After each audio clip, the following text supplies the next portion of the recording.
Zoom versus over-the-phone sales in solar. Which one's better? Hey guys, welcome back to another video on the best solar channel on the planet. My name is Ivan, and on this video, we're talking about which one is the better option if you're choosing to sell remotely, either selling over the phone or Zoom. We're gonna go over pros and cons on both sides. Now, if you're just starting out in solar and you're wondering what are the steps I need to take in order to be successful in this industry, I have a playlist for newbies that you can find in the description below with about 15 videos, everything from A to Z, how to pick the best markets, the best installers, how to generate leads, how to sell over the phone, which was the better option, so on and so forth. Now, in this video specifically, we're doing a deep dive into the two most common ways to conduct a sales process from a distance. Now, the first thing we're going to look at is the Zoom option. So how do you actually sell solar virtually through a Zoom call? Now, selling solar via Zoom is pretty self-explanatory, and it is the most common way of actually doing sales once you're trying to transition from in-person model to virtual model. And the reason why that is because it's the closest possible to what it looks like to be selling in someone's living room, okay? Because you could see their face. And that's like the first pro that really stand out, is that although you're not in the living room, it gets pretty close because they could see your face, they could see your facial expression,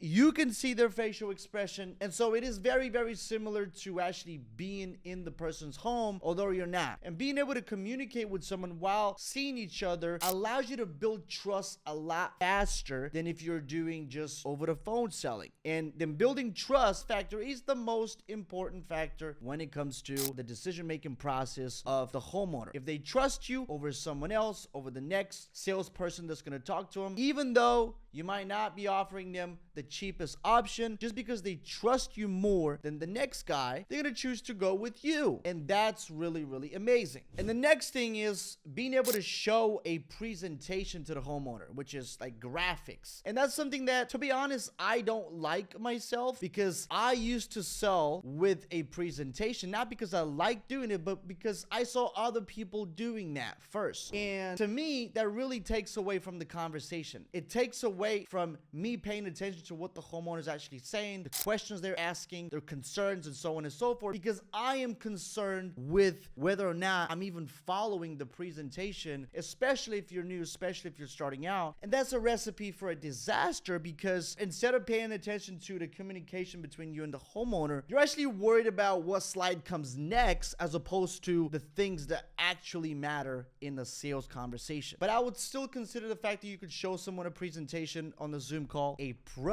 because a lot of people see it as such. Let's move on to the con. Now, what are the cons of doing a virtual call like that? If you've watched other videos of mine on the channel on this specific topic, I talk about creating friction in the sales process. Why? Because when you tell someone to join a Zoom call, you don't know if they're capable of doing that. And it sounds ludicrous, but that is a fact, and anybody with a little bit of experience selling remotely will tell you that that is the actual truth, because people are not tech savvy at all. And even if you ask of them to join a simple Zoom call, a lot of them won't be able to do, and so they don't want to look stupid, they just won't show up. So you're gonna have a huge amount of no-shows as opposed to potential opportunities that you can then turn into deals. So with that model, you're really leaving a lot of money on the table because of the friction that it creates. Yes, it's good when it works, but most of the time it doesn't, and that's the whole point. Believe it or not, even if you have them join the Zoom call, more often than not, they're gonna have a problem with their camera, with their mic, with their whole setup. And again, that adds a lot of friction, because at the end of the day, you're probably going to resort to doing it over the phone anyway.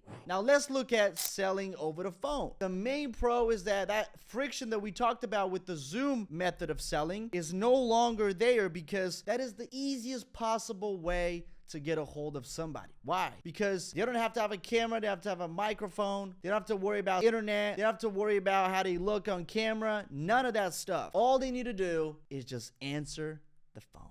And that's pretty much it. Another pro, which is a huge one for me, is that you can actually look at a word-for-word script. That's right. When you're starting out and you don't know anything about anything, you're gonna be pretty much reading off of a script. And I like to say, as long as you don't sound like you're reading the script and you don't sound like a robot, then you can have a word-for-word script and it works just fine. And it works the same way if they throw an objection at you or they ask a question. You're gonna have a rebuttal, a list of rebuttals that you can resort to should you get there, and most of the time you will, because very rarely they have objections, but they do have a lot of questions. And last but not least, the no-show rate is going to be much less because it is so easy to get a hold of somebody over the phone as opposed to any other method. Now let's look at the cons. And the only con that really stands out is that it is harder to build trust, or I like to say different. It is not hard, it is just different. It's a different process, and as long as you know what those steps are, it's gonna feel just fine. It's not actually harder, it's just different. But that's about it for all the cons. So we weighed out all the pros and cons to both methods. Now it is your choice to decide what you want to do. I'm here to tell you that the most successful people in remote selling are all doing over the phone sales as opposed to Zoom or Google Hangout or any other method, because it just works. It is a dumber version of everything else you could possibly put a homeowner through and removes all the friction out of the equation, which makes it easier for you to get a hold of and talk to homeowners, which then leads to the most amount of deals closed. Leave a comment down below what's your preferred way of selling, or if you're just starting out, let me know your thoughts. If you have any suggestions on future videos I should put on this channel, then let me know down in the comments below. Anyway, I hope you enjoyed it, and I'll see you again in the next video.